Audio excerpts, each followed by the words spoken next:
Chef Kunal Kapoor को अपनी पत्नी से क्रूरता के आधार पर तलाक मिल गया है। दिल्ली हाई कोर्ट ने मंगलवार को सेलिब्रिटी शेफ कुणाल कपूर को उनकी पत्नी द्वारा क्रूरता के आधार पर तलाक दे दिया है। कुणाल कपूर ने पहले फैमिली कोर्ट में ये तलाक की अर्जी लगाई थी, जिसे स्वीकार नहीं किया गया था।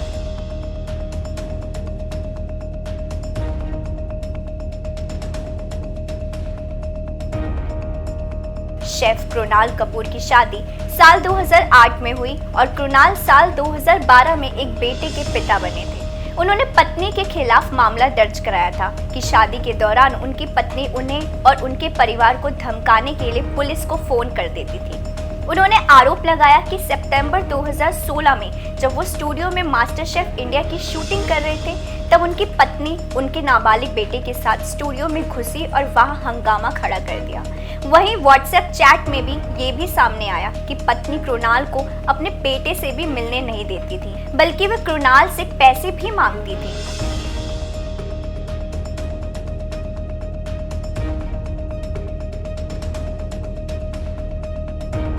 आपको बता दें, इस मामले पर अदालत ने कहा है कि वर्तमान मामले में फैक्ट्स के आधार पर पत्नी का उसके पति के साथ ये बिहेवियर उसकी गरिमा और सहानुभूति से रहित है। जब एक पति या पत्नी का एक दूसरे के प्रति ऐसा स्वभाव होता है तो ये शादी के असली मतलब को अपमानित करता है और इसका कोई संभावित कारण मौजूद नहीं है कि उसे साथ रहने की पीड़ा सहते हुए रहने के लिए क्यों मजबूर किया जाए। शेफ कुणाल कपूर ने ये भी आरोप लगाए हैं कि जब वो फेमस हुए, उनकी पत्नी उन्हें मीडिया में झूठी अफवाह फैलाने और उनके माता पिता के खिलाफ झूठी क्रिमिनल शिकायतें दर्ज करने की धमकी भी देने लगी थी। एक बार तो उनकी पत्नी ने उन्हें शूटिंग पर जाने से ठीक पहले थप्पड़ भी मार दिया था। वहीं उनकी पत्नी ने आरोपों से इनकार किया और कहा है कि उन्होंने अपने परिवार और पति की मदद के लिए अपने पेशेवर करियर से समझौता किया।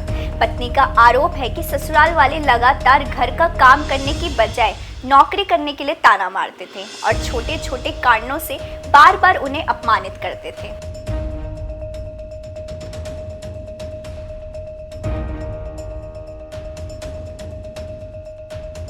कोर्ट ने दलीलों पर विचार किया और कहा कि ये कानून की स्थापित स्थिति है कि पति या पत्नी के खिलाफ सार्वजनिक रूप से लापरवाह, अपमानजनक और बेसलेस आरोप लगाना क्रूरता के बराबर है। आपको बता दें, शेफ कुणाल कपूर इंडिया के जाने माने शेफ हैं। वे मास्टर शेफ इंडिया में बतौर जज नजर आ चुके हैं। हाल ही में देश में हुए G20 सम्मेलन में भी शेफ कुणाल कपूर ने विदेशी मेहमानों को अपना बनाया खाना सर्व किया था। इसी तरह की और भी वीडियो देखने के लिए फॉलो सब्सक्राइब करें इंस्टा फीड को, साथ ही प्रेस करें हमारा बेल आइकन।